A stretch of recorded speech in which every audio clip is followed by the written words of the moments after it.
அல்லேலூயா. யாவரையும் அருமை ஆண்டவர் ரட்சகருமாகிய இயேசு கிறிஸ்துவின் இனிய நாமத்தினாலே உங்களுடைய யாவரையும் வாழ்த்து வரவேற்கிறேன். ஆண்டவர் உங்களையும் உங்கள் வீட்டையும் ஆசீர்வதிப்பாராக. நம்ம எல்லாருமே சந்தோஷமா இருக்கணும் என்றுதான் பைபிள் சொல்லுது. எப்படி இருக்கணுமா? இன்னைக்கு வாழ்க்கையில சந்தோஷமா இருக்கிறாங்களா அப்படின்னா, சந்தோஷமா இருக்கிறது போல மக்கள் நடித்துக் கொண்டிருக்கிறார்கள். உண்மையா இல்லையா? சந்தோஷமா இருக்கிறது போல மக்கள் என்ன பண்றாங்க? நடித்துக் கொண்டிருக்கிறார்கள். எப்படி கண்ணாடி உடைஞ்சிருச்சுன்னா ஒன்னோட ஒண்ணு என்ன பண்ணாதான் ஒட்டாது. அது போல இன்னைக்கு நிறைய பேருடைய வாழ்க்கைகள் உடைந்து போய் தான் காணப்படுது. குடும்பமா வாழ்றாங்க, ஆனா என்ன பண்ணல, ஒட்டிக்கோ தொட்டுக்கோ அப்படின்றது மாதிரி போயிட்டு இருக்குது வாழ்க்கை. பிரிந்து போயிட்டா குடும்பம் நல்லா இருக்காது, வாழ்க்கை நல்லா இருக்காது, பேரு நல்லா இருக்காதுன்னு சொல்லி இப்படி நிறைய குடும்பங்கள் வாழ்ந்து கொண்டிருக்கிறது. பைபிள்ல இருந்து ஒரு காரியத்தை நம்ம தியானிப்போம். யோவான் 9:25. அவன் பிரதியுத்தரமாக எல்லாரும் யார பாவிக்கிறாங்க? இயேசுநாதர் சொல்றாங்க, பாவிகளை ரட்சிக்க தான் கிறிஸ்து உலகத்துக்கு வந்தார். அவன் பிரதியுத்தரமாக, அவன் பாவி என்று எனக்கு தெரியாது, நான் குருடனாக இருந்தேன், இப்பொழுது காண்கிறேன், இது ஒன்றுதான் எனக்கு தெரியும். பேசலாம் பேசலாம். ஐயா, அவர் நல்லவரா கெட்டவரான்னு எனக்கு தெரியாதியா, அவர் பாவி என்று எனக்கு தெரியாதியா, ஆனா நான் குருடா இருந்தேன், இப்ப நான் பாக்குறேன், இது ஒண்ணுதான் எனக்கு தெரியும். பேசலாம் பேசலாம் பேசலாம். குருடர்கள் எல்லாம் பார்க்க வேண்டும் அப்படின்னு தேவன் விரும்பினார். நிறைய குருடருடைய கண்களை என்ன பண்ணினார்? ஆண்டவர் திறந்தார். நிறைய குஷ்டரோகிகளை சுகமாக்கினார். நிறைய வியாதி உள்ளவர்களை சுகமாக்கினார். இன்னும் சில வசனங்களை நீங்க முன்பதாக நீங்க வாசித்து பார்த்தால், ஒன்று கூட வாசிக்கல, இந்த ஒண்ணுல இருந்து கடைசி வரையிலும் இந்த ஒரே ஒரு சம்பவம் மாத்திரம் தான் இந்த அதிகாரத்தில் சொல்லப்பட்டிருக்கிறது. சில வசனங்களை நம்ம அதை தெரிந்து கொள்ளலாம். அவர் அப்புறம் போகையில் பிறவி குருடனாகிய ஒரு மனுஷனை கண்டார். அப்பொழுது சீடர்கள் அவரை நோக்கி, ரவி, இவன் குருடனாக பிறந்தது யார் செய்த பாவம்? இவன் செய்த பாவமோ, இவனை பெற்றவர்கள் செய்த பாவமோ என்றார்கள். இப்போ சிலருக்கு சில வியாதிகள் வந்துருச்சுன்னா என்ன சொல்றாங்கன்னா, அவங்க அப்பா பண்ணதான அநியாயம் அந்த பிள்ளைகள் என்ன பண்ணுது? ஆட்டி படைக்குது. ஆனா அவங்க அப்பா சிலர்லாம் பாத்தீங்கன்னா நல்லது செய்திருப்பாங்க. எதிர்பாராத விதமா பிள்ளைகளுக்கு பிரச்சனைகள் வரும். இப்போ அரசியல்வாதிகள் சொல்றாங்க, அறிவியல் என்ன சொல்றதுன்னா ஜீன். எதனால வருதான்? ஜீன்கள் அப்படின்னா எதனால? அவருடைய முப்பிதாக்கள் அவருடைய ஜீன் என்ன பண்ணுது? இவர்களை தொடர்கிறது, அதனால வருகிறது என்று சொல்லுகிறார்கள். 3ஆம் 4ஆம் தலைமுறை ஆனாலும் வருன்றான் பைபிள் சொல்கிறது. 3ஆம் 4ஆம் தலைமுறை மட்டும் அவர் விசாரிக்கிறவர், எனவே அது நிறைவேறுது. விஞ்ஞானிகள் நீங்க சொல்றாங்க, அவங்க அப்பாட்ட அடிப்படையில் தாத்தாவோட தாத்தாவோட இருந்தா கூட அந்த ஜீன்கள் தொடரும். அப்ப 3ஆம் 4ஆம் தலைமுறை மட்டும் அவர் யாரா விசாரிக்கிறது இவனாக இருக்கிறார். அப்போ யார் செய்ததான பாவம்? தொடர்ந்து இயேசு பிரதியுத்தரமாக, அது இவன் செய்த பாவமும் அல்ல, இவனை பெற்றவர்கள் செய்த பாவமும் அல்ல, தேவனுடைய கிரியைகள் இவரிடத்தில் வெளிப்படும் பொருட்டு இப்படி பிறந்தான். சில சம்பவங்கள் இவங்களும் பாவம் செஞ்சிருக்க மாட்டாங்க, இவங்களுடைய அப்பா அம்மாவும் செஞ்சிருக்க மாட்டாங்க, அவங்களுடைய முன்னோர்களும் செஞ்சிருக்க மாட்டாங்க. ஆனால் இவனுக்கு ஏதாவது ஒரு வியாதி வந்திருக்குது, ஏதாவது ஒரு பலவீனங்கள் வந்திருக்குது அப்படின்னா இது நிமித்தமாக தேவனுடைய நாமம் மகிமைப்படும். சில சமயத்துல நமக்கு கை கால் வலி வந்துருச்சுனாலும் பிரச்சனை, கால் வலி வந்துருச்சுன்னா பிரச்சனை, முட்டு வலி வந்துருச்சுன்னா பிரச்சனை. போன வாரம் அந்த ஐயா சாட்சி சொன்னாரு, நான் நடக்க முடியாம இருந்தேன், ஆனா ஞாயிற்றுக்கிழமை 18 படி ஏறி வந்து சாட்சி சொல்லி பாட்டு போட்டு போயிட்டார். பேசலாம் ஏன் வேதம் சொல்லுகிறது, என்னை பலப்படுத்துகிற கிறிஸ்துவினால பலவீனனை தன்னை பலவான் என்று. அம்மா உங்களுக்கு எத்தனை வயசு ஆகுது? 80 வயசு. அந்த அம்மா வந்து இஸ்லாமியர். நான் ஆராதனை முடிகிறவங்க நின்றுட்டு இருந்தாங்க.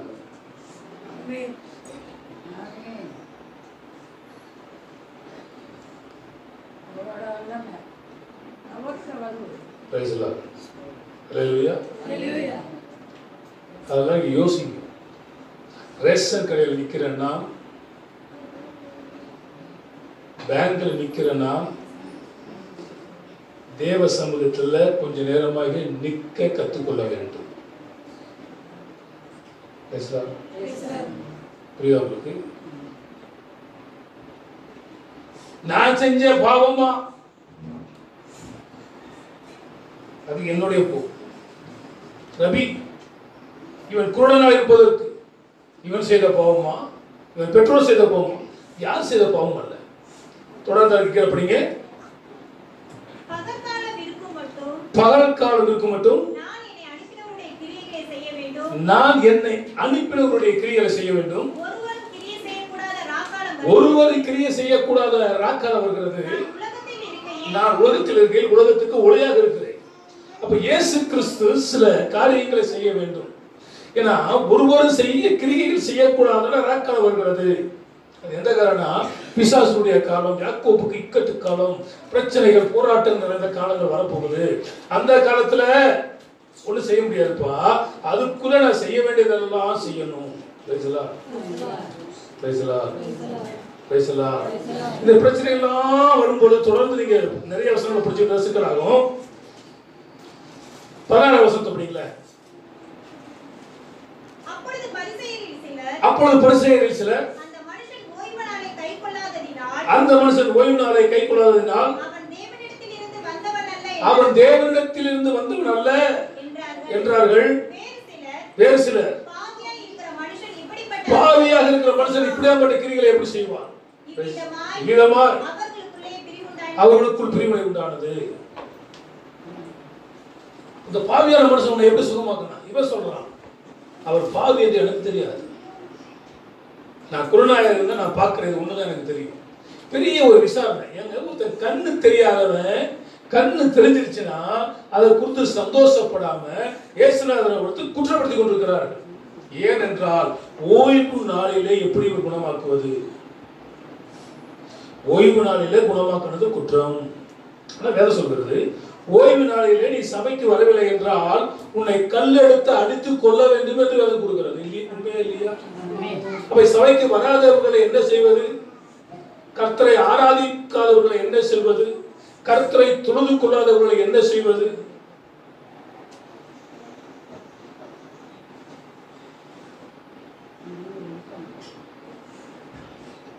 நான் சொல்ற வேறு சொல்லு. எப்படி கொள்ள வேண்டுமா? உங்களுடைய கணவன், உங்களுடைய மனைவி, உங்களுடைய பிள்ளைகள் நரகத்துக்கு போவதற்கு நீங்களே காரணமாகி விடாதீர்கள். வரவில்லையா, அன்னைக்கு சாப்பாடு நிறுத்திடுங்க. நீங்க என்ன பண்றீங்க?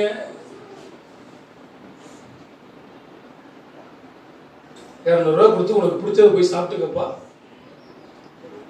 அம்மா சபைக்கு போயிட்டு வந்துடுறேன்ப்பா அப்படின்னு வர்றாங்க.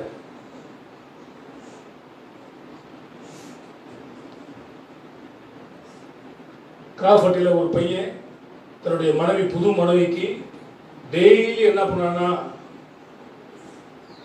ஃபாஸ்ட் ஃபுட் வாங்கி கொடுத்து அந்த அம்மாவுக்கு வயிற்று பிரச்சனையாகி கடைசியில் போன வாரம் செத்து போச்சு. கேள்விப்பட்டீங்களா? யாரால கேள்விப்பட்டீங்க? ஆனா வாங்கி திங்கதான் சரி.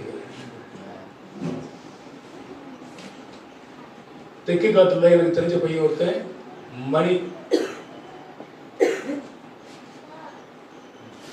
மணியா தான் இருப்பான். இங்க இருந்து சென்னைக்கு போனா கோழிக்கறியும் பொரோட்டா வாங்கி சாப்பிட்டா அங்கேயே அட்டாக் செத்து போயிட்டான். பொரோட்டா வந்து சாப்பிடக்கூடாது, புரிஞ்சுக்கணும். யுத்த காலத்துக்காக குதிரைகளுக்கும் ராணுவ வீரர்களுக்காக தயாரிக்கப்பட்டது தான் இது புரோட்டா. நம்ம அதை தின்னுட்டு நிறைய பேர் இன்னைக்கு ஹார்ட் அட்டாக்ல சாகிறதுக்கு அதான் காரணம், புரிஞ்சுக்கணும். நீங்க அதுக்கு மேல எதை வேணாலும் சாப்பிடுங்க. உங்க இருக்கும் பேசலா புரோட்டா சாப்பிட்டா ஹார்ட் அட்டாக் வந்து அம்போடு போயிடுவேன். இது நமக்கு தேவையா? உச்சிதமான கோதுமைகளினாலும் என்ன பண்ணுவேன்? அதை சாப்பிடு. பேசலா பேசலா புரோட்டா என்பது அதாவது மைதா சம்பந்தப்பட்ட எந்த ஒரு உணவும் மனிதனுக்கு செட் ஆகாது, சீக்கிரம் ஜீரணிக்க கூடாது என்பதற்காக தயாரிப்படுவதுதான் புரோட்டா. அந்த புரோட்டா வந்து வெள்ளையாக இருக்கிறதுக்கு தலைக்கு அடிக்கிறதுனா டைய கலக்குறாங்க. அது டைய கலக்குனாதான் அந்த ஒயிட்னஸ் வருமா. அந்த டைய வந்து அதை கலக்கும் பொழுது கேன்சர் வருது. கேன்சரை குணமாக்கணும் என்ன கண்டுபிடிக்கலையா? கண்டுபிடிக்காட்டி என்ன எங்க போக வேண்டியது வரும்? அதனால முடிவு பண்ணிக்க. வாய்க்கு நல்லாதான் இருக்கு. கரெக்டா சொன்னாங்க அம்மா. என்ன லோகம்? யமலோகம். எனவே தவிர்க்க வேண்டியதை தவிர்த்துக் கொள்ளுங்க. இதையெல்லாம் சொல்லணும்ன்றது தேவையா அப்படின்னா நீங்க நல்லா இருக்கணும்ன்றதுக்காக தான் சொல்றேன். எனவே தவிர்க்க வேண்டியதை தவிர்த்துருங்க. கோதுமை சம்பந்தப்பட்டதை நீங்க எவ்வளவு சாப்பிடுங்கன்றாங்க. மைதாவை தவிர்த்துக் கொள்ளுங்க. தேவையான ஒன்றுதான். எனக்கு ஒன்னதான் தெரியும். நான் குருடனாக தான் பார்க்கிறேன். இப்ப பெரிய ஒரு என்கொயரி ஆகுது. குருடன் பார்த்தது என்கொயரி ஆகுது. அவங்க அம்மா அப்பாட்ட போய் கேட்கிறாங்க. ஏன்னு கேட்டா ஓய்வு நாள் எதுவும் செஞ்சிடக்கூடாது. அப்படி செஞ்சா இவங்களுக்கு தண்டனை உண்டு. இவங்க 2 பேர் தப்பிக்கிறதுக்கு 20வது வருஷம் படிச்சு பாருங்களேன். தாய் தகப்பன்மார் பிரதியுத்தரமாக இவன் எங்கள் குமாரன் தான் என்றும் குருடனாய் பிறந்தான் என்றும் எங்களுக்கு தெரியும்.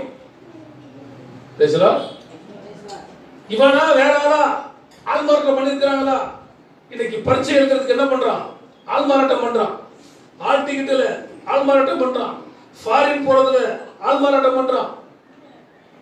பாஸ்போர்ட்ல அட்ரஸ் மாற்றம் பண்றான். அது போல வேற ஆளா குருடனா இருந்தானே. அப்ப தாய் தப்பு சொல்றாங்க, இவன் என்னுடைய குமாரன் தான், இவன் குருடனா பிறந்தது உண்மைதான், இதுக்கு நாங்க தான் சாட்சி. அதுக்கு அடுத்த வசனம், இப்பொழுது இவன் பார்வை அடைந்து வகை எங்களுக்கு தெரியாது, இவன் கண்களை திறந்தவன் இன்னான் என்பதும் எங்களுக்கு தெரியாது, இவன் வயது உள்ளவனா இருக்கிறான், இவனை கேளும், இவனே சொல்வான் என்றார்கள். ஏன்னா அப்பா அம்மா மாட்டிக்க கூடாது, இல்ல கட்டி இவங்களுக்கு பிரச்சனை, இவங்களுக்கு தண்டனை கிடைக்கும் சொல்லி இவன் 2 பேரும் தப்பிச்சுக்கிறான். என்ன தப்பிச்சுக்கிறான்? இவன் வயசு உள்ள பையன் தானே, பெரியவன் ஆயிட்டானே, வாலிபர் தானே, எங்களை போய் வயசான நம்மள எங்களை கேட்கிற, இவனையே கேளு. இவங்க 2 பேர் தப்பிச்சுறாங்க. பிள்ளைய மாட்டி விட்டுட்டு இவங்க 2 அப்பா அம்மா தப்பிச்சுறாங்க. பைபிள் சொல்றது, உன் தாயும் உன் தகப்பனும் கைவிட்டாலும் கர்த்தர் உன்னை கைவிடப்பட்டானா? எவனே கேளு அப்படின்னா என்னது? நாங்க தப்பிச்சா போதும்பா, என் உயிர் எனக்கு போதும், அவனே கேளு அப்படின்னு சொல்லி அவனை அவனை மாட்டி விடுறாங்க. அதுக்கு அடுத்த வசனம், பயப்படுறான். ஏன்னா ஓய்வு நாள்ல எதுவும் பண்ணக்கூடாது, கொன்றுவாங்க, மரண தண்டனை தான். யூதருக்கு பயந்ததினால் இப்படி சொன்னார்கள். ஏனெனில் இயேசுவை கிறிஸ்து என்று எவனாவது அறிக்கை பண்ணினால் அவனை ஜெப ஆலயத்துக்கு புறம்பாக்க வேண்டும் என்று யூதர்கள் அதற்கு முன்னமே கட்டுப்பாடு செய்திருந்தார்கள். எல்லாம் போய் முட்டிக்கிட்டு மேசியா வரணும் வரணும் வரணும் சொல்லி வேண்டுதல் செய்யறாங்க. அதான் யோவான் 4 படிக்கிறோம். உன்னை யூதன் என்று காண்கிறேன், உன்னை தீர்க்கதரிசி என்று காண்கிறேன். அவர் சொல்றாரு, நீங்க எல்லாம் வர காத்திருக்கிறதா மேசியா நான் தான். அப்புறம் உலக ரட்சகர் என்று மக்கள் எல்லாம் கண்டு கொண்டார்கள். ஒரு பெண்ணுக்கு அவர் மேசியா என்று தெரிகிறது, அவர் தீர்க்கதரிசி என்று தெரிகிறது, அவர் யூதர் என்று தெரிகிறது, அவர் ரட்சகர் என்று தெரிகிறது. ஆனால் மக்களுக்கு, வேத பண்டிதர்களுக்கு அவர் யார் என்று தெரியவில்லை. அதுக்கு அடுத்த வசனம், கட்டுப்பாடு செய்திருந்தபடியினால் யூதர்களுக்கு அவர்கள் எல்லாம் என்ன பண்ணாங்க, பயந்தார்கள். இது நிமித்தம் இவன் வயது உள்ளவனாக இருக்கிறான், இவனையே கேளுங்கள் என்று அவன் தாய் தகப்பன்மார்கள் சொன்னார்கள். இப்ப ஏன் சொன்னாங்கன்றதுக்கு பைபிள் பதில் சொல்லுது. யூதர் கட்டுப்பாடு விதிக்கப்பட்டிருந்தது. அதுக்கு பிரமாணத்துக்கு மீறி செய்தால் மரண தண்டனை வரும். ஆதலால் அவர்கள் குருடாய் இருந்த மனுஷனை இரண்டாம் தரம் அழைத்து, நீ தேவனை மகிமைப்படுத்து, இந்த மனுஷன் பார்வை என்று நாங்கள் அறிந்திருக்கிறோம் என்றார்கள். அதான் சொல்றான். அவர் பிரதியுத்தரமாக, அவர் பாவி என்று எனக்கு தெரியாது, எனக்கு தெரிஞ்சது ஒன்னே ஒண்ணுதான், நான் குருடனாய் இருந்தேன், இப்பொழுது பார்க்கிறேன். இன்றும் ஆண்டவராகிய இயேசு கிறிஸ்து மெய்யான தேவன் என்பதை அறிந்து கொள்ளாதபடிக்கு இந்த உலகத்தில் அதிபதியாக இருக்கிற பிசாசானவன் மக்களுடைய கண்களை எல்லாம் குருடாக்கி வைத்திருக்கிறான். பைபிள் சொல்கிறது, இப்பிரபஞ்சத்தின் ஆவியானவன் அவருடைய கண்களை எல்லாம் பண்ணிருக்கிறான், குருடாக்கி வைத்திருக்கிறான். எங்க அப்பா உன்னை வணங்குனாங்க, இது பாரம்பரியம், எங்க அப்பா வணங்கினாரு, நான் வணங்குறேன், நான் வணங்குறது நிமித்தமா என் பிள்ளைங்க வணங்குது, என் பிள்ளைங்க வணங்குற நிமித்தமா அப்படியே ஜெனரேஷன் வணங்கிட்டு இருக்குது. சரியா?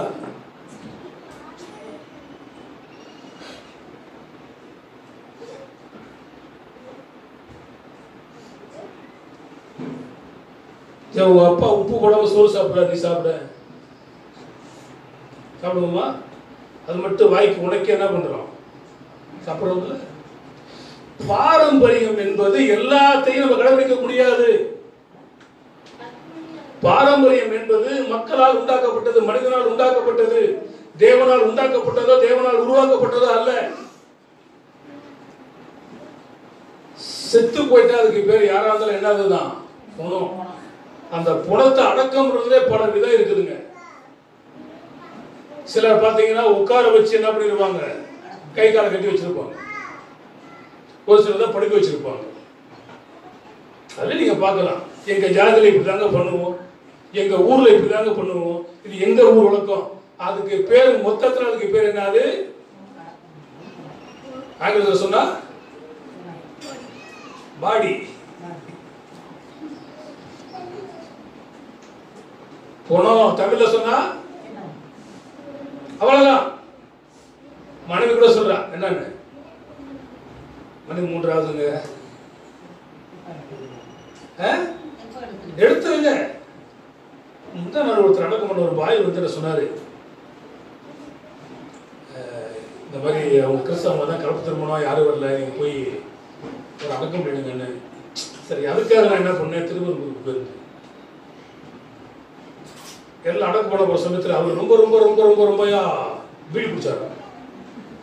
ஏய், காஜா பீடி வாங்கிட்டு வாடா, வேற பீடி வாங்கிட்டு வந்துடாத, ஒரு தீப்பெட்டி ஒரு காஜா பீடி, அதை வச்சுதான் அடக்கம்.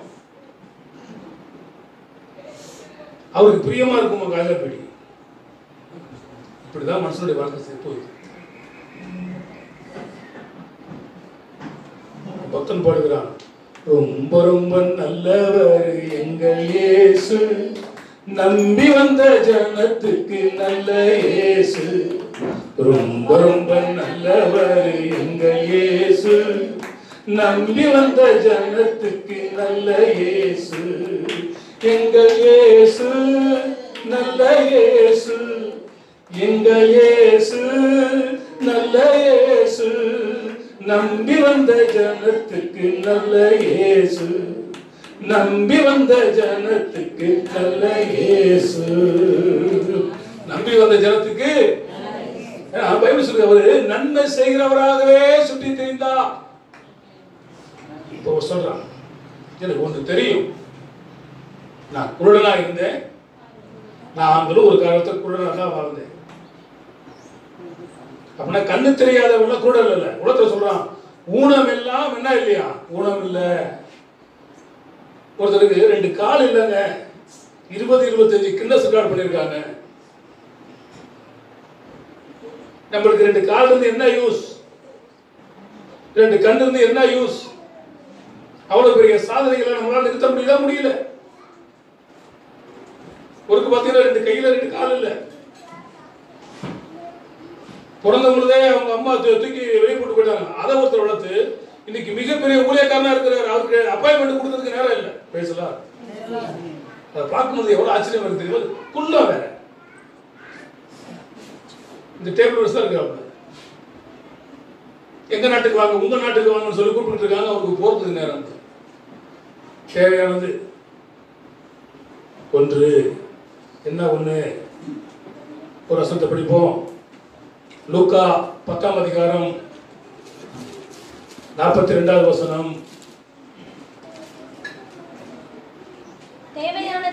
தேவையானது ஒன்றே அவன் சொல்றான். எனக்கு தெரிஞ்சதா ஒண்ணுதான். நான் குருடனா இருந்தா பாக்குறேன். அதனால நீங்கள் என்ன பண்ணுங்க, உங்க மனக்கண்கள் எல்லாம் திறக்கப்பட்டிருந்தோம். என்னன்னா எல்லா தெய்வங்களையும் ஒப்பிட்டு பாருங்க, இயேசு கிறிஸ்துவை ஒப்பிட்டு பாருங்க. இயேசு நல்லவர் என்றால் அவரை பற்றிக் கொள்ளுங்க. Praise the Lord. தேவையானது ஒன்றே. மரியாள் தன்னை விட்டு எடுப்படாத நல்ல பங்கை தெரிந்து கொண்டாள். தேவையானது ஒன்றே. மரியாள் தன்னை விட்டு எடுப்படாத நல்ல பங்கை. அப்ப நல்ல பங்கு இருக்குது, கெட்ட பங்கு இருக்குதுங்க. சில சண்டை வந்துட்டா சொல்லுவாங்க, இவ போற கதிக்கு நல்ல கதி அடையாளா சொல்றாங்களா இல்லையா? மண்ணை அள்ளி என்ன பண்ணுவாங்க, அப்படியே இறப்பாங்க. ஓ நாசமா போ கிடைக்கிறாங்களா இல்லையா? உனக்கு நல்ல கதியே கிடையாது அப்படின்னா நல்ல கதின்னு ஒண்ணு, கெட்ட கதின்னு ஒண்ணு இருக்குது. 2 கதி இருக்குது. அதுல ஒரு கதி தான் இந்த அம்மா எடுத்துக்கிட்டாங்க. என்ன கதி? என்னை விட்டு ஏடுபடாத நல்ல பங்கு நீதானையா, நல்ல பங்கு நீதானையா, நல்ல பங்கு நீதானையா. உம்மை எப்படி நான் பாடுவேன், என்ன சொல்லி நான் துதிப்பேன். உம்மை எப்படி நான் பாடுவேன், என்ன சொல்லி நான் துதிப்பேன். என்னை விட்டு ஏற்படாத நல்ல பங்கு நீதானையா, என்னை விட்டு ஏற்படாத நல்ல பங்கு நீதானையா. ஐயா நல்ல பங்கு நீதானையா, ஐயா நல்ல பங்கு நீதானையா. உம்மை எப்படி நான் பாடுவேன், என்ன சொல்லி நான் துதிப்பேன். என்னை விட்டு எடுப்படாத நல்ல பங்கு நீதானையா. மரியாளோ தன்னை விட்டு எடுப்படாத. அங்கே அக்கா தங்கச்சிக்குள்ள ஒரு பிரச்சனை வருகிறது. நானே காலைல எந்திரிக்கிறேன், வீட்டை கூட்டுறேன், தெருவை கூட்டுறேன், கோலம் போடுறேன், தண்ணி குடிக்கிறேன், பாத்திரம் கழுவுறேன், சோறாக்குறேன். அவ இன்னும் தூங்கிக்கிட்டு இருக்கிறான். அதே பிரச்சனை தான் அங்க. ஆண்டவரே உனக்கு பிடிச்ச மாதிரி நான் மீனை சமைச்சுக்கிட்டு இருக்கிறேன், இவன் என்ன பண்றா? சும்மா உட்காந்துக்கிட்டு இருக்கிறா, வேலைக்கு பார்க்க. இவன் அனுப்பு. உனக்கு அக்கா இல்லையா? மத்தியானம் உனக்கு சோறு வேணுமா வேணாமா? இவள் அனுப்பினாதான் உனக்கு சோறு மீன் வறுத்து தர முடியும். 1 மணிக்கு கொடுக்குற சோறு அவள் அனுப்பாவிட்டா 5 மணி ஆயிடும்.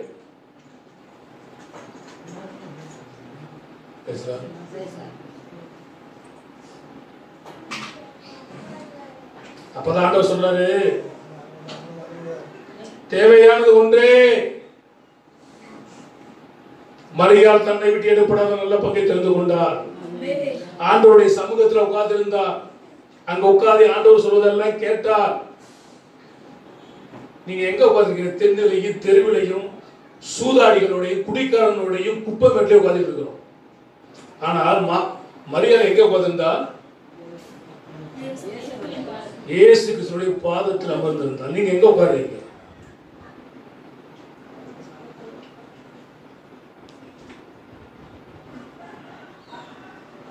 கொண்டு டிவியில் உட்காரணும், இல்லாட்டி கஞ்சி அடிக்கிறவங்களோட சேர்ந்து உட்காரணும். சங்கீதம் ஒன்று சொல்கிறது, துன்மார்க்கன் உட்காரும் இடத்திலே உட்காராதே, பாவிகள் நிக்கிற இடத்துல நிக்காதே, பரியாசக்காரர்களோடு சேராத அங்க நிக்காதே. இருக்குதா இல்லையா? அப்ப நம்மளுடைய லைஃப் ஸ்டைல் என்பது எது?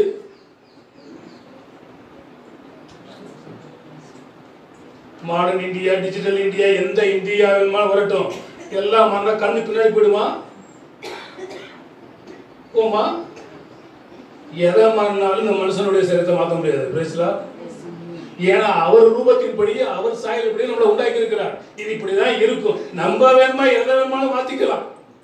நம்மளே பார்த்து நம்மளை மாத்திக்காவிட்டா வாழ்க்கையில ஒண்ணுமாகாது. அந்த அம்மா தான் சொன்னாங்க. என்ன சொன்னாங்க? அவருடைய பாதத்துல உட்கார்ந்து அவர் சொன்னதை கேட்ட, அறிவுரைகளை கேட்டு, புத்திமதிகளை கேட்டபடியினால தான் செத்து போனதான அவர்களுடைய சகோதரர்கள் லாசரு உயிரோடு பெற்றார்கள்.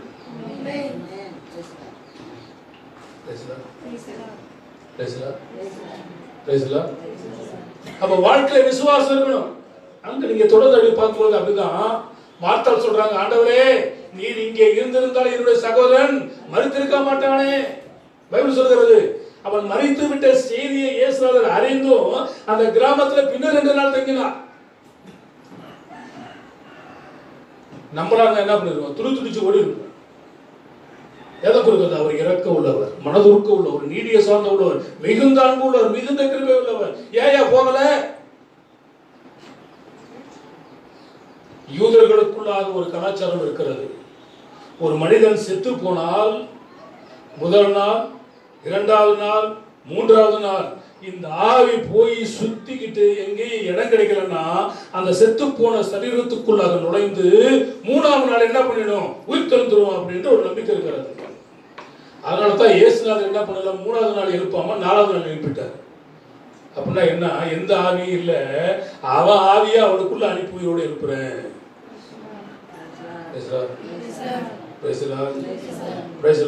அவருடைய நம்பிக்கையில் மாறி போனது. ஐயோ 4 நாள் ஆகிவிட்டதே, நாற்றம் எடுக்குமே.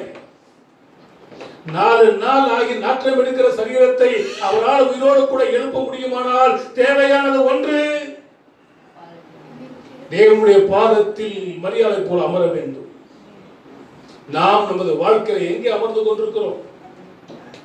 நண்பர்களோடு மணிக்கணக்கில் பேசிக் கொண்டிருக்கிறோம், தேவையில்லாத அரட்டை அடித்துக் கொண்டிருக்கிறோம், தேவையில்லாத காரியங்களில் என்ன பண்ணிட்டு இருக்கிறோம்? தலையிட்டுக் கொண்டிருக்கிறோம்.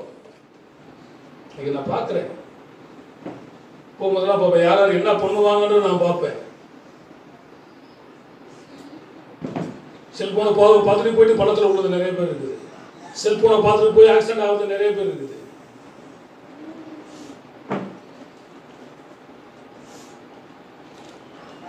என்ன பண்ணுது? அதாவது தலையெழுத்து என்னவோ அப்படிதான் நடக்கும். செல்போன் என்பது நமக்கு தேவைதான், எதுக்கு பயன்படுத்தணுமோ அதுக்கு தான். நான் ஒரு 15-20 மணி நேரம் பைபிள் ஆராய்ச்சிக்காக அதை யூஸ் பண்ணல.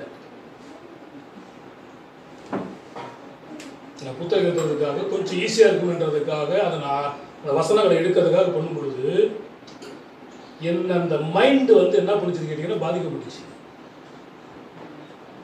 டெய்லி ஒரு 15 மணி நேரம் செல்போனை நீங்க வேற ஒன்றும் பார்க்கல, வசனங்களை நம்ம பார்க்குறோம், ஆராய் பண்றோம்.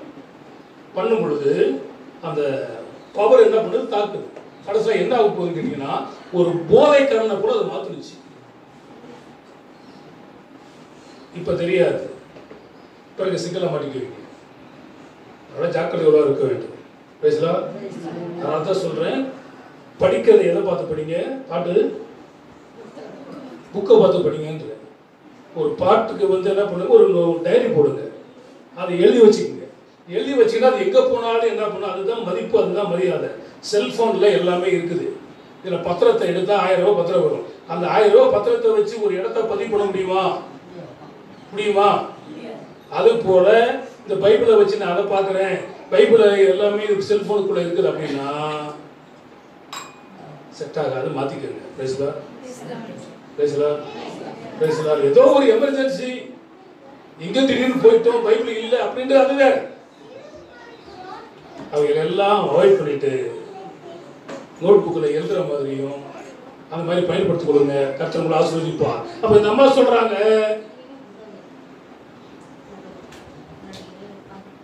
40வது வசனம் 41வது வசனம் முடிச்ச பாருங்க.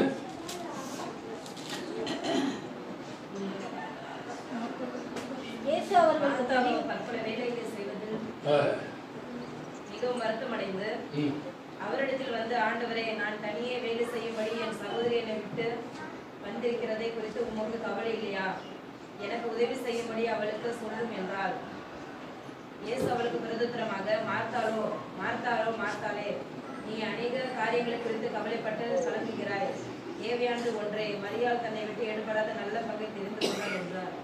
இப்போ நம்ம எங்கதான் உட்காரணும்? ஆனா அதை தவிர வேற எல்லா இடத்துலயும் நம்மளால உட்கார முடியுது. மணி போறது தெரியல. 1 மணி நேரம், 2 மணி நேரம், 3 மணி நேரம், 4 மணி நேரம், 5 மணி நேரம் போறது கூட தெரிய மாட்டேங்குது. அடுப்புல பால் கொதிக்க வச்சது தெரிய மாட்டேங்குது. ஒரு சிஸ்டர் வந்து அவங்க வீட்டுக்கு ஜெபம் கூப்பிட போயிருந்தாங்க. நானும் போயிருந்தேன். அங்க மாடியில் நடத்தும் பொழுது எனக்காக என்ன பண்ணாங்க, 1/4 லிட்டர் பால் வாங்கிட்டு இருந்தாங்க.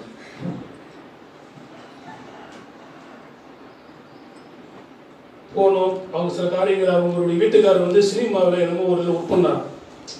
அந்த சாட்சி சொல்லி பால் வத்தி போய் கடைசியில் அது வெடிச்சிருச்சு. அவங்க வச்சது எனக்கு தெரியாது. உலகத்தில் சொல்றான், தாண்டவ கோணே காரியத்தில் கண்ணு வேண்டும். அப்ப பால் வச்சிருக்கிறோன்ற அந்த எண்ணம் வரணும், அந்த ஞானம் வேணும். இன்னைக்கு இருக்க மாட்டேங்குது.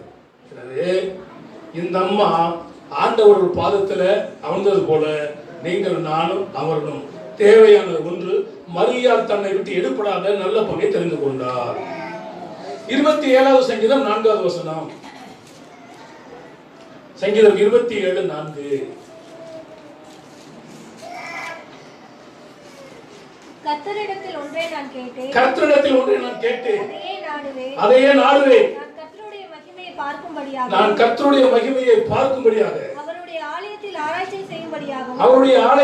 ஆராய்ச்சி செய்யும்படியாகவும், நான் என் ஜீவனுள்ள நாளெல்லாம் கர்த்தருடைய ஆலயத்தில் தங்கியிருப்பதையே நாடுவேன். அல்லேலூயா.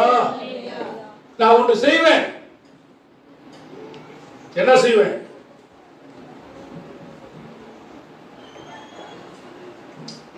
கர்த்தருடைய சமுதாயத்தில் நான் தங்கிக்க இருப்பேன் அப்படின்ட்டு. அங்க கர்த்தருடைய ஆலயத்தில் நான் தங்கினா ஆண்டவருடைய மகிமையை நான் பார்ப்பேன்.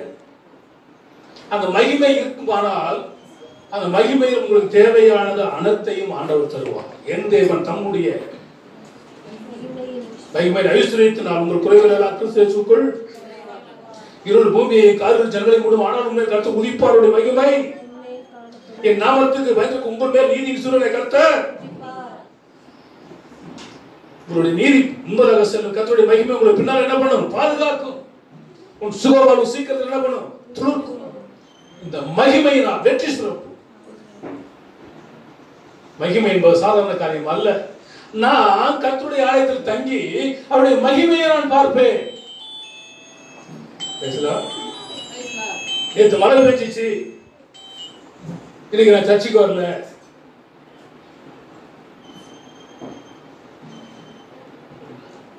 இன்னைக்கு ரேஷன் கார்டில் 1 லட்ச ரூபா பணம் தராங்க ஒரு ஆளுக்கு அப்படின்னா மழை வந்துச்சு போகாம இருப்போமா? நேற்று ராத்திரியே பொட்டி பிடிக்க போயிருவோம். 1 லட்ச ரூபாய் என்னத்துக்கு? 10 லிட்டர் மண்ணெண்ணெய் கொடுக்குறவங்க எப்படி இருந்துச்சு? வரிசையா ரேஷன் கார்டில் கல் இருக்கும். ஏன் கல் உங்கல் எடுத்து உனக்கு வீடு கட்டிடலாம். கவர்மெண்ட் 10 லிட்டர் 5 லிட்டரா மாத்தணும், 5 லிட்டர் 3 லிட்டரா மாத்தணும், 3 லிட்டர் 2ஆ மாத்தணும், 2 1ஆ மாத்தி 1 பெற பண்ணி அதுவும் இல்லைன்ட்டான். கிடையாது. நீ கல்ல என்னைக்கு எடுத்துட்டு போனியோ எங்கடா நம்பர் அடிச்சு மண்டை உடைச்சிருவான்னு சொல்லிட்டு எதுவுமே இல்லைன்ட்டான். இதுதான் மனுஷ வாழ்க்கை. அப்ப தேவையானது ஒன்று, நான் கர்த்தருடைய ஆலயத்துக்கு வந்து தங்கணும், ஆண்டவருடைய மகிமையை நான் பார்க்கணும். இன்னைக்கு வாட்ஸ்அப்ல ஒன்று பார்த்தேன், ஒரு ஒரு தேரை இழுத்து கொண்டு போகிறார்கள், சப்பரத்தை இழுத்து கொண்டு போகிறார்கள். அது எவன் இழுத்துட்டு போறான் அவன் மேலே விழுந்து நிறைய பேர் செத்து போயிட்டான். பக்தர் சொல்கிறான், கல்லும் மண்ணும் எம் தெய்வம் அல்ல, கையின் சித்திரம் கடவுள் அல்ல. எதுவல்ல? கல்லும் மண்ணும் தெய்வம் அல்ல, கைகளினால் வரைகிறதான படங்கள் தெய்வம் அல்ல. அப்ப கடவுள் யார்? தெய்வம் யார்? அவர் நமக்குள்ள இருக்கிறாரு. ஆண்டவர் எங்க இருக்கிறாரு? கைகளினால் கட்டப்பட்ட ஆலயத்தில் அவர் வாசம் பண்றது இல்ல. பெரிய பெரிய சர்ச்சஸ் இருக்குது, வெள்ளைக்காரர்கள் கட்டிட்டாங்க, அதனால அந்த சர்ச்சில் ஆண்டவர் இருக்கிறார் நினைக்கிறீங்களா? கிடையாதுங்க. உங்களுக்குள்ளதான் ஆண்டவர் இருக்கிறார். நீங்களே தேவனுடைய ஆலயம், தேவனுடைய ஆவியானவர் உங்களுக்குள் இருக்கிறார் என்று அறிந்திருக்கிறீர்களா? ஒருவன் தேவனுடைய ஆலயத்தை கெடுத்தால் அவனை நான் கெடுப்பேன். எனவே நம்மளை காத்துக்கொள்ளணும். நமக்குள்ளதான் ஆண்டவர் இருக்கிறார். அதனால தான் ஒருத்தரை மிதிச்சுட்டா என்ன பண்றோம்? தொட்டு கும்பிடுறோம். லைட்டு போட்டா என்ன பண்றோம்? தொட்டு கும்பிடுறோம். நம்ம படிச்சோம்ல, நான் உலகத்தில் இருக்கிற, உலகத்தில் என்ன பண்றேன்? ஒளியாக இருக்கிறேன். I am light. தொட்டு கும்பிடுறோம், அவர் ஒளி. உலகத்துல யாரும் சொல்லல நான் உலகத்துக்கு வெளிச்சமா இருக்கிறேன், உலகத்துக்கு ஒளியாக இருக்கிறேன்னு சொல்லி யாரும் எந்த கொம்பனும் சொல்லல. சொன்ன ஒரே ஒரு ஆண்டவர் இயேசு கிறிஸ்து மாத்திரம்தான். சொல்றா, நாங்க தங்குவேன், உடைய மகிமையை நான் பார்க்கணும். அதுக்கடுத்து சொல்றாரு, உடைய ஆலயத்துல நான் ஆராய்ச்சி செய்யணும். இன்னைக்கு சாரதாசுக்கு போனா ஆராய்ச்சி பண்றோம். அந்த புடவை எடு, இந்த புடவை எடுன்னு சொல்லிட்டு கீழ் மாடி மேல் மாடி அத்தனை மாடிக்கும் போயிட்டு எல்லா புடவையும் கீழே தள்ளி விட்டுட்டு ஒண்ணுமே பிடிக்கலன்னு வந்துடுறோம். உண்மையே இல்லையா? கடைசியில் ஒரு புட்டி கடை ஒன்று பார்த்து அதை வாங்கிட்டு வந்துடுவோம். யாருக்கு அப்பயே வாங்கிட்டு வந்துட்டா? நரசிலக்கெல்லாம் புடவை எடுக்க போவேன். போகும்போதே நான் இதுக்கு வந்து உள்ளுக்குள்ள பார்க்க கூடாது, கட்டி தொங்க விடுப்பா. பார்த்தீங்களா பொம்மைங்களுக்கு எடுப்பா, படிச்சு நினைப்பா, இது எடுப்பா, இது ஒன்று தான் இருக்குது, அது ஒன்று எடு, 5 நிமிஷம் தான் கையில் வந்துடுவேன். அந்த புடவை கொடுத்தா நல்லா இருக்கு. இப்படிதான் நம்ம சூஸ் பண்ணுமே தவிர, ஒரு வேலை வீட்டில் வெயிலா இருக்கிறதுனால அங்க எல்லாம் ஏசியா இருக்கிறதுனால காலத்தை ஓட்டிட்டு வராங்களான்னு எனக்கு புரியல. ஆராய்ச்சி பண்ணல, கர்த்தருடைய சமூகத்துல இருந்து வேதத்தை ஆராய்ச்சி பண்ணிப்பாரு, அவைகளில் ஒன்றும் ஜோடி இல்லாமல் இருக்காது. அந்த ஆராய்ச்சி பண்ணணும். இன்னைக்கு சர்ச்சைக்கு வந்தா ஆராய்ச்சி பண்றோம். அவங்க எந்த கடையில அக்கா நீ புடவை எடுத்த பளிச்சுன்னு இருக்குதுக்கா, நம்ம கட்டிட்டு வந்து அதுதான் கட்டிட்டு வரோம். யாராவது ஒருத்தர் நம்மளை பார்த்தாக்கா புடவை நல்லா இருக்குன்னு சொல்லலன்னா ஒருத்தர் கூட இன்னைக்கு கேட்கல. புது புடவை கட்டிட்டு போயிட்டு மனசு வேலைப்படுறீங்களா இல்லையா? இயற்கை வருது, நல்லா இருக்குதுக்கா அப்படின்னா அப்படியே 1 கோடி ரூபாய் அந்த மாதிரி மகிழ்ச்சி. அந்த ஆராய்ச்சிக்காக இங்க சர்ச்சைக்கு வர வேண்டாங்க. அவங்க என்ன நகை போட்டிருக்கிறாங்க, என்ன புடவை கட்டிருக்கிறாங்க, என்ன செருப்பு போடுறாங்க, அவங்களுடைய ஹேர் ஸ்டைல் எப்படி இருக்குது, இதை ஆராய்ச்சி பண்ணுவதற்காக நம்ம வரல சர்ச்சைக்கு. வேதத்தை ஆராய்வதற்காக வருகிறோம். அதான் அவர் சொல்றாரு, நாங்க தங்குறது மாத்திரமல்ல, மகிமையை காண்பது மாத்திரமல்ல, நான் என்ன பண்ணுவேன்? ஆராய்ச்சி பண்ணுவேன். வேதத்தை ஆராய்ச்சி பண்ணும் பொழுது அவர் நல்லவர் என்பது தெரியும், உண்மை உள்ளவர் என்பது தெரியும், சத்தியம் உள்ளவர் என்பது தெரியும், பரலோகத்துக்கு வழி என்பது தெரியும், அவர்தான் ஆண்டவர் என்பது தெரியும், அவர்தான் பரலோகத்தில் இறங்கி வந்தார் என்பது தெரியும், அவர் நமக்காக அடிக்கப்பட்டார் என்பது தெரியும், நமக்காக செத்தார் என்பது தெரியும், நமக்காக உயிர்த்தெழுந்தார் என்பது தெரியும். பேசலாம். இதெல்லாம் எதனால வருதுன்னா ஆராய்ச்சி செஞ்சாதான் அதெல்லாம் தெரியும். அதான் சொல்ற. யாரு சொன்னவர்? யாரு? இஸ்ரவேல் தேசத்தை ஆளுகிற ராஜா தாவீது சொல்றா, ஒன்று செய்வேன், ஆலயத்தில் தங்குவேன், அவருடைய மகிமையை பார்ப்பேன், அங்க நான் அவர் என்ன பண்ணுவேன்? ஆராய்ச்சி செய்வேன். அதுக்கடுத்து அவர் சொல்றாரு, ஆகாமிய கூடாரங்களில் 1000 நாட்கள் வாழ்வதை பார்க்கலும் என்னுடைய தேவனுடைய சமூகத்தில் இருக்கிற ஒரே ஒரு நாள் மேலானது சொன்னது. அந்த மனுஷன் நித்தம் நான் கர்த்தருடைய ஆலயத்தில் தங்குவேன்றான். பேசலாம். பக்தனுடைய பாடுகிறார்,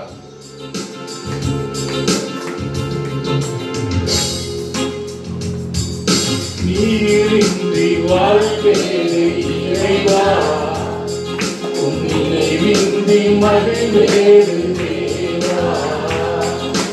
நீரின்றி வாழ்வேறு இறைவா, உன் நினைவின்றி மகிழ்வேறு தேவா. ஓராயிரம்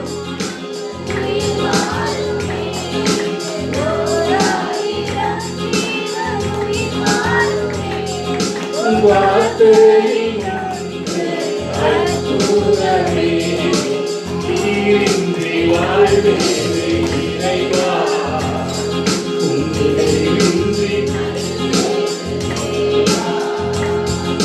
கல்லுக்குள் தேரையை வைத்தவனே, அதற்குள்ள ஜீவனை தந்தவனே. கல்லுக்குள் தேரையை வைத்தவனே, அதற்குள்ள ஜீவனை தந்தவனே.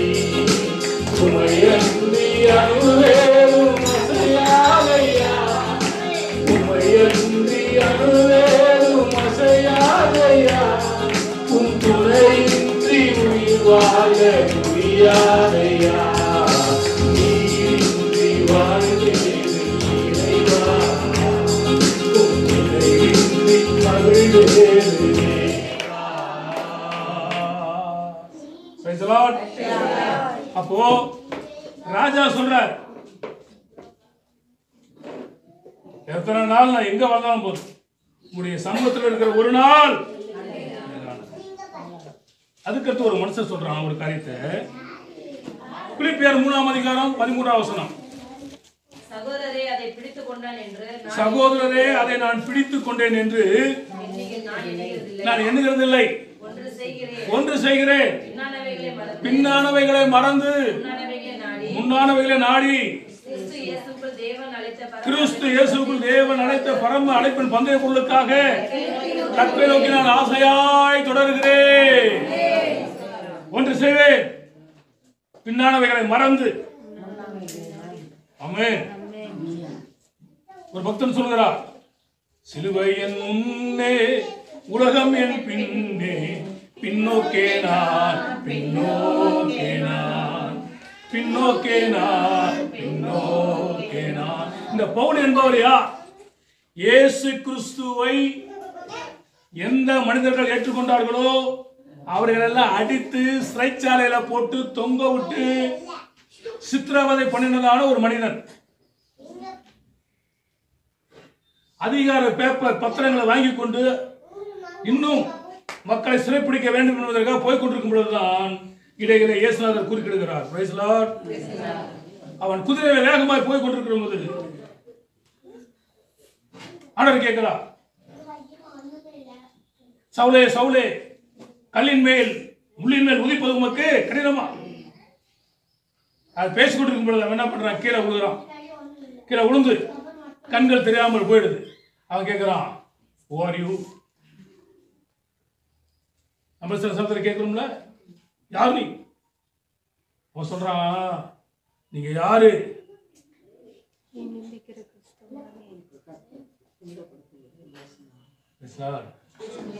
இயேசுநாதரை பிடிச்சி அடிச்சானா அவன்? பைபிள் சொல்றது, உன்னை தொடுகிறவன் என் கண்ணின் மணியை தொடுகிறான். ஆண்டவருடைய பிள்ளைகளை யார் யாரெல்லாம் அடிச்சியோ அதெல்லாம் என்னையே அடிச்சு. இந்த சிறியவனுக்கு ஒருவனுக்கு எதை செய்தீர்களோ அது எனக்கு. அப்ப அந்த சிறியவனை ஒருத்தர் அடிச்சா யார் அடிச்ச மாதிரி? அதான் சொல்றாரு, நீ துன்பப்படுத்துகிற இயேசுநாதப்பா. உடனே கேட்கிறான், ஆண்டவரே நான் என்ன செய்யணும்? இந்த மாதிரி மேட்டு தெருன்னு ஒரு தெருவு இருக்குது, அங்க போ. அங்க யார் இருக்கா? அண்ணனையா இருக்கிறான். அண்ணன்கிட்ட போய் சொல்றான், ஐயோ அவன் வேண்டாம், அந்த படம் அவையா வீட்டுக்கு வர வேணாம், வந்தா கொண்டு போட்டுருவான்.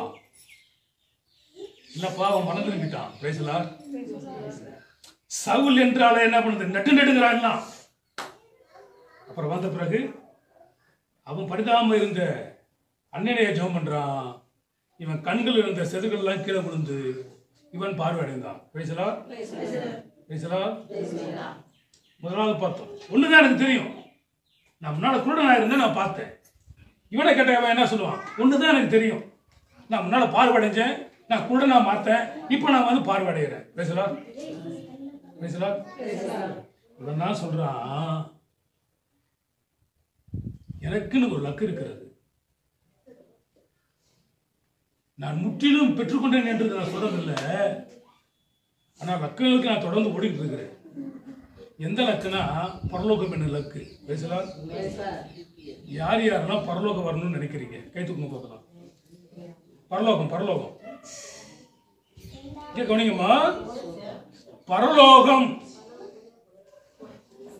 என்ன லோகம்? யாரெல்லாம் வரணுமா கை தூக்குங்க. இல்லைன்னா உங்களுக்கு டிக்கெட் வாங்கி தர்றேன்.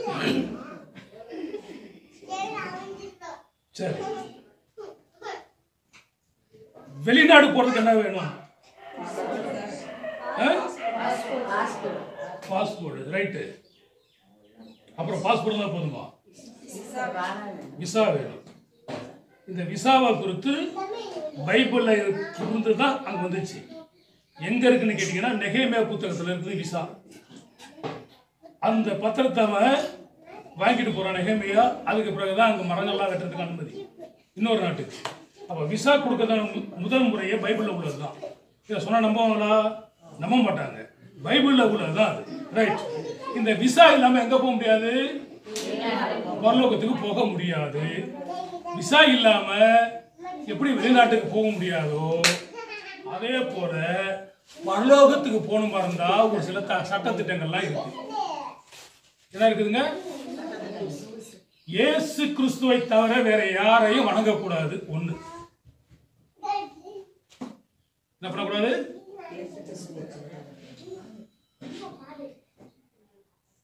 மரியாளு இயேசுநாதரை பெற்றாங்கல்ல, இயேசுநாதர் வந்து மரியாள் வயிற்றுலதான் பிறந்தார். அதை யாரும் இல்லைன்னு சொல்லல. ஆனா மரியாள் யாரு இல்ல? கடவுள் அல்ல. புரியுதா? மரியாள் யாரு இல்ல? தெய்வம் அல்ல.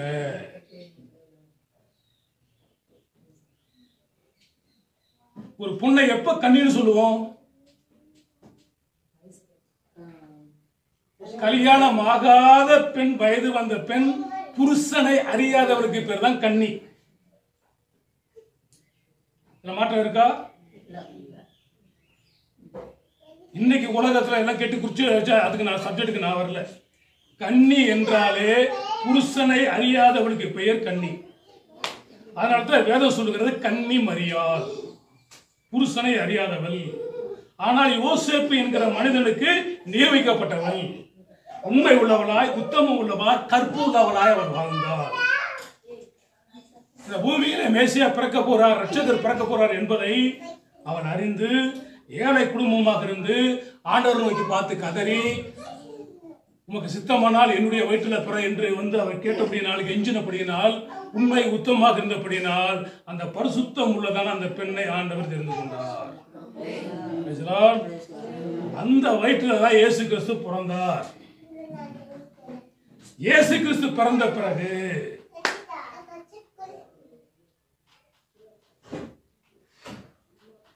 தனக்கு நியமனம் பண்ணப்பட்டதான யோசேப்போடு அவர் குடும்பம் நடத்தி பிள்ளைகளை பெற்றார் என்று பைபிள் சொல்லுது.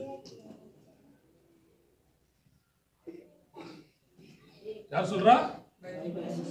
அப்படி இருக்கும்போது எப்படி கன்னி மரியா மாற முடியும்? எப்படி அவங்க தெய்வமா மாற முடியும்? முடியாது. ரட்சகர் என்பவர் ஒரே ஒருவர், தேவன் என்பவர் ஒரே ஒருவர், நமக்காக அடிக்கப்பட்டவர் ஒரே ஒருவர், ஒரே கர்த்தர், ஒரே விசுவாசம், ஒரே ஞானஸ்நானம். அப்போ பரலோகத்துக்கு ஒருத்தர் போகணுமா இருந்தால் ஞானஸ்தானம் என்பது ஒன்று அவசியம். என்ன அவசியங்க? ஞானஸ்தானம். ஞானஸ்தானம் என்றால் என்ன? ஆர்சி ஃபாதர் வந்து தெளிக்கிறார். கல்யாணத்தில் தெளிக்கிற போல பிதா குமாரன் பரிசுத்த ஆவி நாமத்தினால் ஞானஸ்தானம் கொடுக்கிறேன், எக்கெடுக்கட்டுனா போ, முடிஞ்சு மாற்று. பைபிள் ஞானஸ்தானம் அப்படி சொல்லல. பிதா குமாரன் பரிசுத்த ஆவியினால தண்ணீரில் மூழ்கி எந்திரிக்கணும்.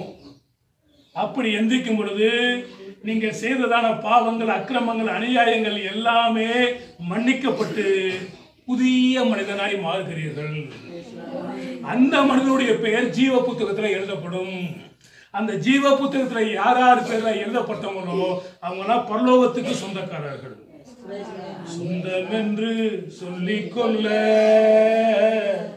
உண்மை விட யாரும் இல்லை. சொத்து என்று அள்ளிக்கொள்ள உம்மை விட ஏதுமில்லை. ஆமென். பரலோகம் வரணுமா இருந்தால் இயேசு கிறிஸ்துவை உங்களுடைய சொந்த ரட்சகரை ஏற்றுக்கொள்ளணும். இதுதான் கான்செப்ட். நான் தானம் செஞ்சிருக்கிறேன், தர்மம் செஞ்சிருக்கேன், நீங்க எது மாதிரி செஞ்சுட்டு போங்க, இங்கேயே வாருங்க, இங்கேயே நல்லா இருங்க. எங்க வர மாட்டீங்க? பரலோகம் வர மாட்டீங்க. பரலோகத்துக்கு வரணுமா இருந்தா இயேசுதான் வழி, இயேசுதான் சத்தியம், இயேசுதான் ஜீவன். ஆமென். தேவையானது ஒன்று, மரியாள் தன்னை விட்டு எடுப்படாத நல்ல பங்கை தெரிந்து கொண்டார். தாவீது நல்ல பங்கை தெரிந்து கொண்டார். பவுல் நல்ல பங்கை தெரிந்து கொண்டார். நீங்களும் நல்ல பங்காகிய இயேசு கிறிஸ்துவை தெரிந்து கொள்ளுங்கள். அவருக்காக உங்க வாழ்க்கையை ஒப்புக் கொடுங்கள். கர்த்தர் உங்களை ஆசீர்வதிப்பாராக.